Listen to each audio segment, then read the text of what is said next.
Are you ready, kids?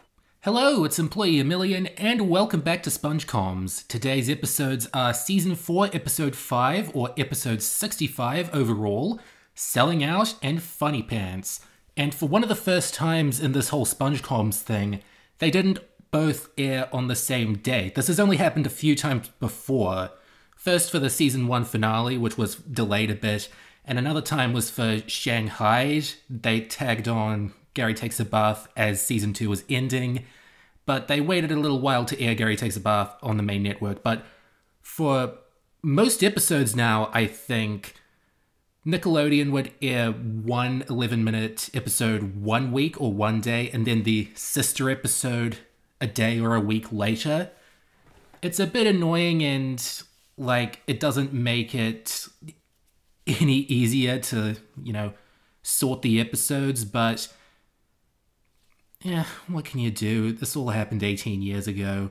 And what happened 18 years ago? This episode premiered, Selling Out. Originally aired September 23rd, 2005. And we've got a very interesting set of writers on this one. Zeus Service, Eric Weiss, and Tim Hill.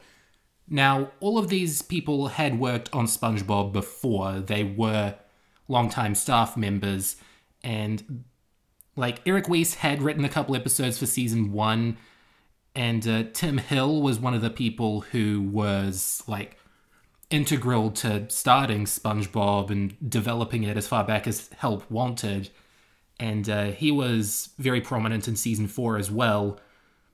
But Eric Weiss and Zeus Service were storyboard artists and storyboarders before they became writers on SpongeBob, so that offers a bit of a reason as to why this era of the show tries to be more character-driven, but can't really. It's a lot wackier, the characters act a lot wackier, and that sort of affects the writing. Not saying that these are bad writers, I think that this is a pretty good episode.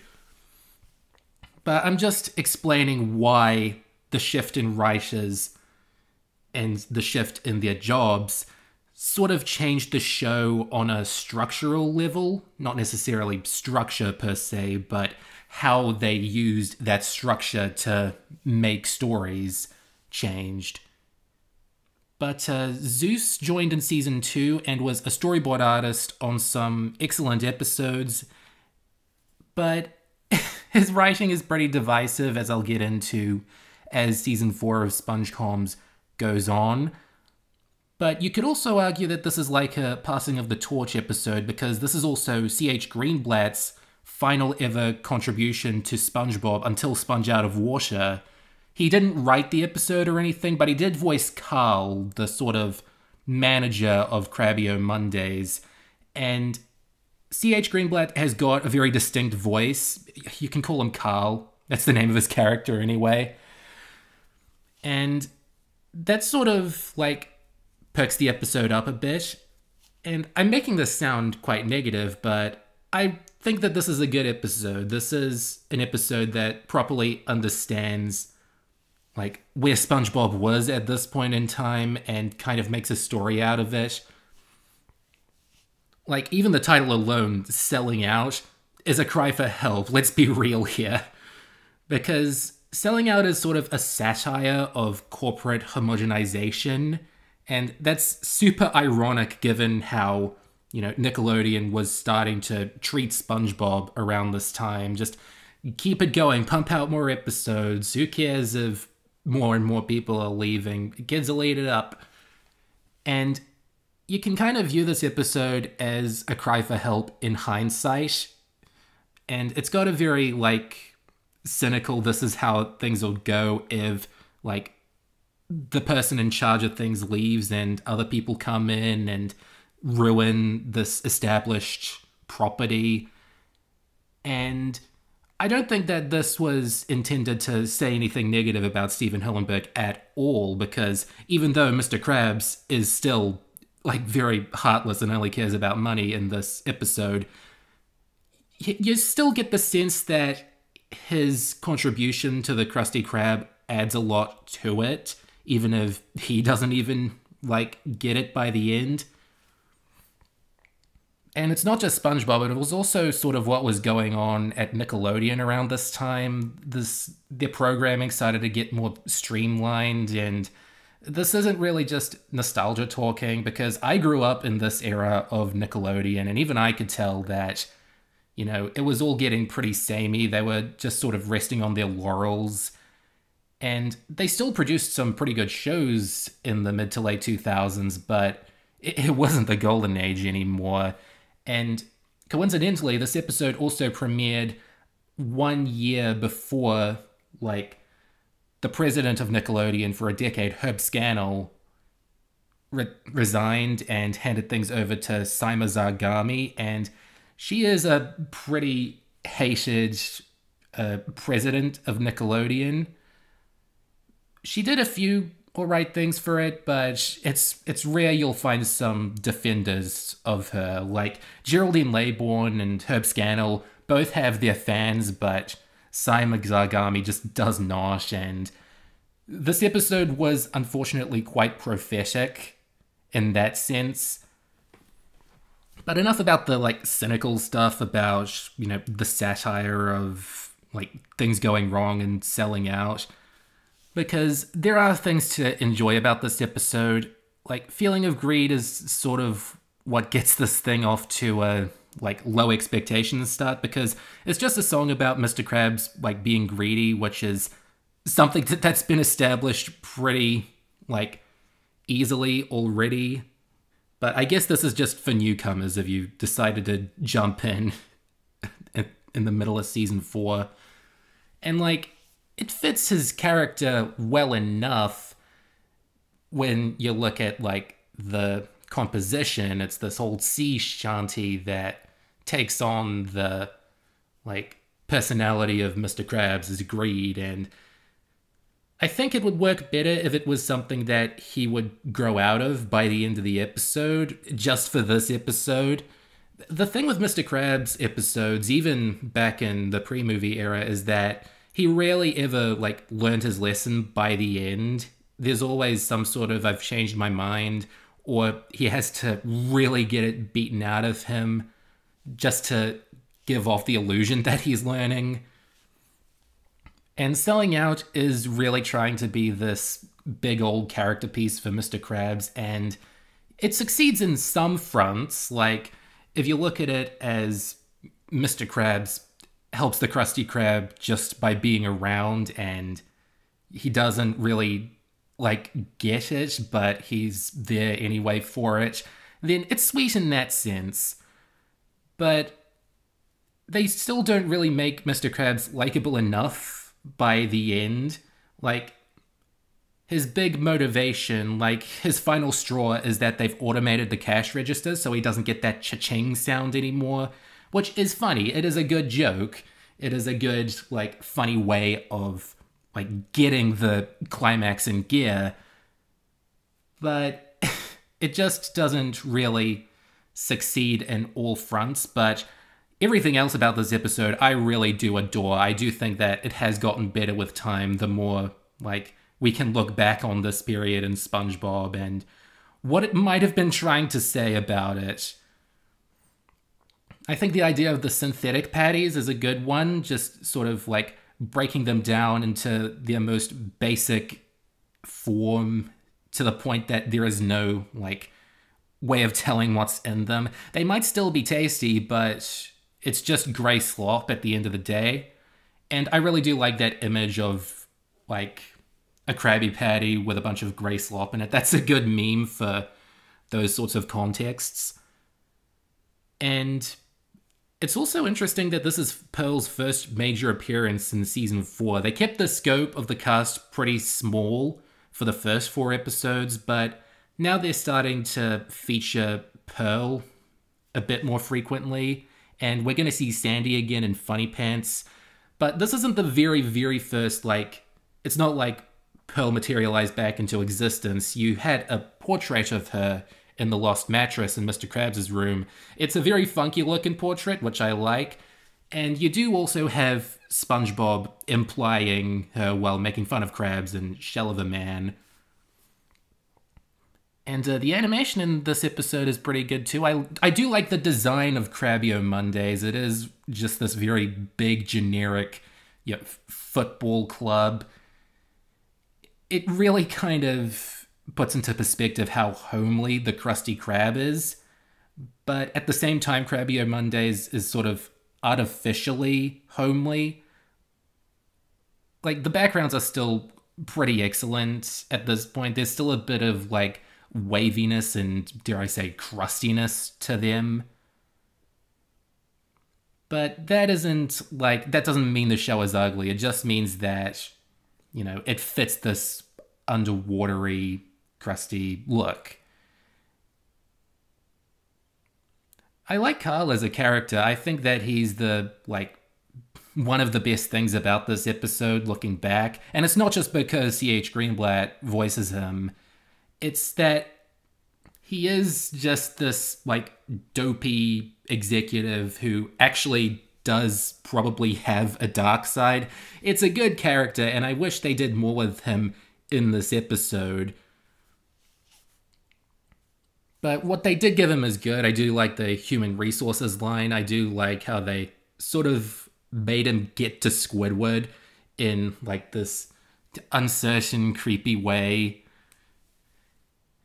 I do think Squidward's role in this is good. SpongeBob doesn't get that much to do other than be sad, but, after how he's been treated by Mr. Krabs in Season 3, I think that was for the best. Just sort of take it back to what Mr. Krabs likes the most in the world. Money. Not a deep character arc or anything, but it's fine for comedy. This is a fine episode, all things considered. I do think that it is one of those Season 4 episodes that has grown on me as I've grown up, rather than just sort of, just looking dumber and more childish as I've gotten older, as is the case with Funny Pants, which originally aired on September 30th, 2005. And in contrast to the last episode, which had a bunch of SpongeBob crew members become writers again for that episode, this is mostly people who were, new to SpongeBob, the TV show. You have Luke Brookshire, who was a prop designer and storyboard artist for Disney television animation in the late 90s and early 2000s. You'll see his name on a couple shows they did, like Buzz Lightyear, and I don't know what got him to be a SpongeBob writer, but he did turn in some fine episodes. This isn't one of them.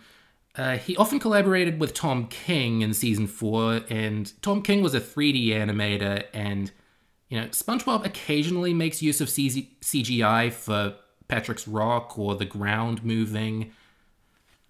But, very interesting that they were given these jobs, these sorts of dream jobs at this point in time, and it is very bizarre that they got these people instead of people that have worked in animation writing. Not saying that they had no experience in the creative sense, because obviously they do as animators. That is an inherently creative job. But they're not Stephen Banks, who was the third person to write this episode, and he was a story editor for SpongeBob, starting with Selling Out and Funny Pants, and he was just a Nickelodeon writer, and he was a writer for CatDog and the head writer for Jimmy Neutron, which does explain some things with Sandy later on, but he'd only written a couple books for SpongeBob, some of those old picture books in the early 2000s, so he's the most logical of these three to join the staff, and again, I'm trying to put a positive spin on this, but they are definitely creative people, but I do think that the choice of new writers was very interesting, and it led to some quite mixed results for the rest of Season 4. This being one of them. Funny Pants is one of the most uneven episodes of the entire series up to this point, and to this day, probably the most uneven. Well, one of the most uneven, because it's got so much good things in it and so much bad things in it that it just sort of meshes together into this I'm not really satisfied with it either way sort of thing. I thought this episode was fine as a kid because I was a dumb kid, but looking back on it, it does sort of feel like they're struggling a bit with SpongeBob and Squidward's dynamic starting here. Well, sort of starting for most of season 4 up to now, but here's where we get like extended scenes of SpongeBob just being annoying and laughing his behind off to annoy Squidward. So it's sort of like we're in Squidward's POV, but then for the middle portion of the episode, we're in SpongeBob's POV, and then it's back to Squidward's POV with SpongeBob being this laughing menace, and it's such a messy story in terms of construction. And I know they've got to make like 20, 30, 40 episodes a year, and they can't all come off very good, but you definitely could have like tweaked the start of the episode to make SpongeBob a bit more likable in his laughing, obsession. And I'm sure he was at one point, but then a couple like script edits to make Squidward more justified sort of tangled the web a bit. And it really doesn't help that in this episode and not many other episodes, as far as I know, do give SpongeBob this little squeak when he laughs to like extra home in on SpongeBob being annoying instead of like being this well-rounded, relatable character that anyone can identify with. Now only a 4-year-old can identify with him, and that's a good thing because I was 4 when this episode came out. The day Selling Out premiered in America was my 4th birthday, so I was super duper lucky. Yes, I am a super young Zoomer, and it is my 22nd birthday. But as, like, awkward as the first part of this episode is, and as weird and silly in a not good way the ending is, I do think that it peaks in the middle. Like, there is some good ideas in the middle.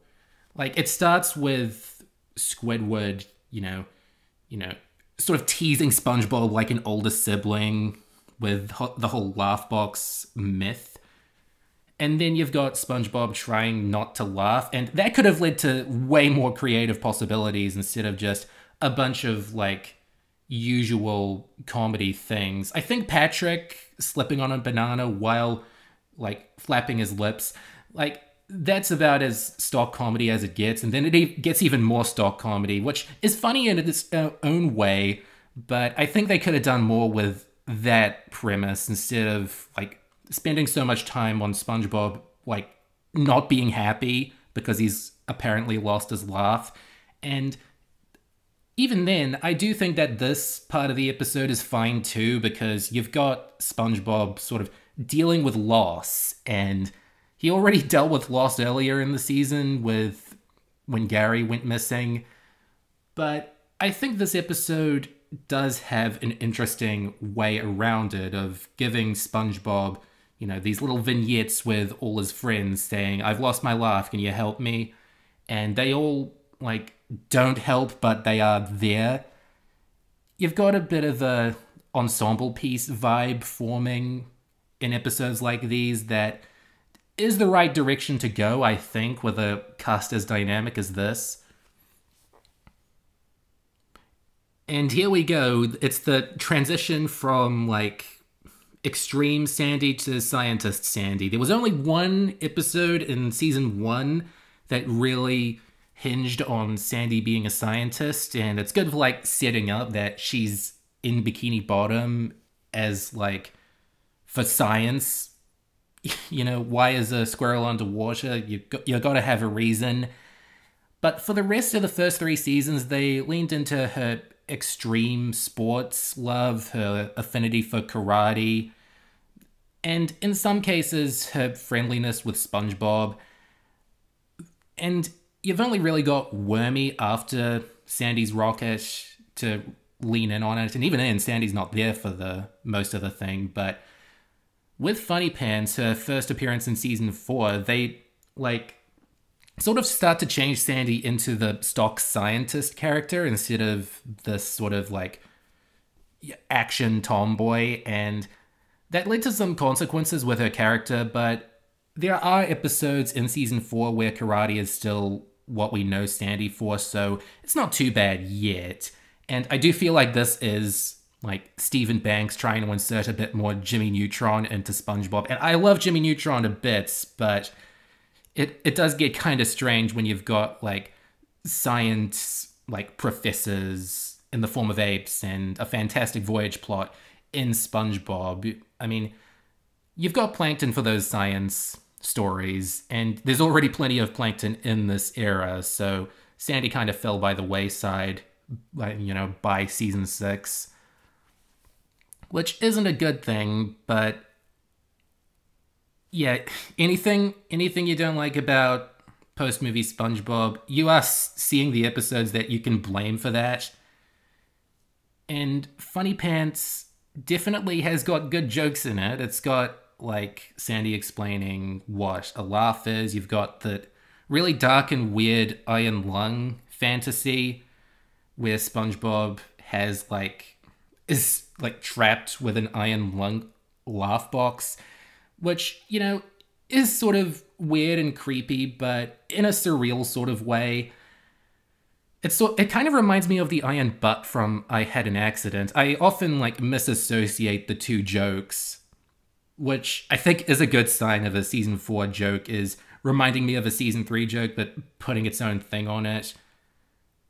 And we are really starting to reach a point where you have to ask, what would Steven Hillenburg have done with this premise of SpongeBob, SpongeBob's laughter annoying Squidward? You get the sense that, Paul Tibbett and Vincent Waller's creative visions are different from the SpongeBob you know and love. And the thing is, we already got this conflict of SpongeBob laughing up a storm and Squidward doing something about it in season 1. It was Fools in April.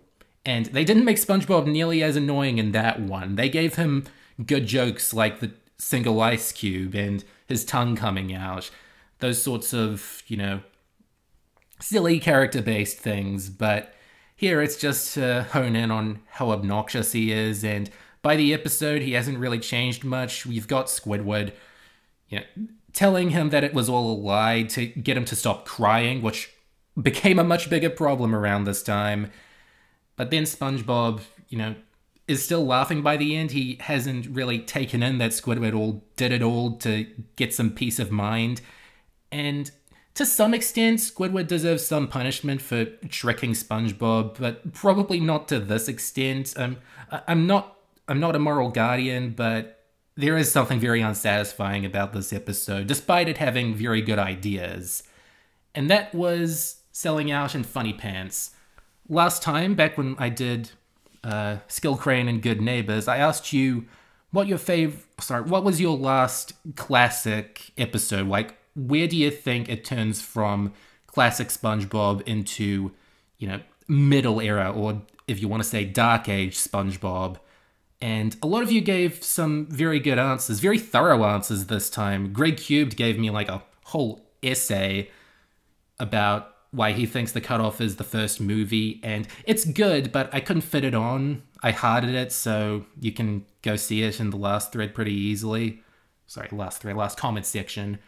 As for the rest of y'all, Bryce Fawn says a tie between Boating Buddies and Choir Boys. Angry Jack says Skill Crane. Sweet Dude says, I think for me, I realized the show changed all the way in the tanning episode. Really, sun-bleached. Suppy Tracy says Penny Foolish, and that season 1 to 5 is classic SpongeBob for them, Godspeed. And Dashell says The Splinter. I've got a lot of, season 4 and 5 as also classic seasons, and I think together they make for, a Silver Age, but it doesn't really feel classic, except for a few isolated cases, so, just out of, logistics and out of historical significance, I'd say it ends with Pranks a Lot as the last classic episode, and we've got a lot of different answers there, so it is good to get a bunch of different answers. But my question time for you this week is, who's the best character voiced by a crew member other than Mr. Lawrence? Because Carl reminded me that there are a lot of SpongeBob characters voiced by crew members, and they've done a lot of great ones throughout the show, but I'd have to go with Doodlebob, who was played by Paul Tibbett, at least in his first appearance, and they used a few archived clips of him for his second appearance, but I don't know if they did retakes with another guy, but he brought a lot to that character, as demented as it is, and I can't stop listening to Doodlebob. He's great. Next week is the 18th anniversary of Funny Pants, but we aren't going forward a week, we're going back to the Middle Ages with Dunces and Dragons. Goodbye for now.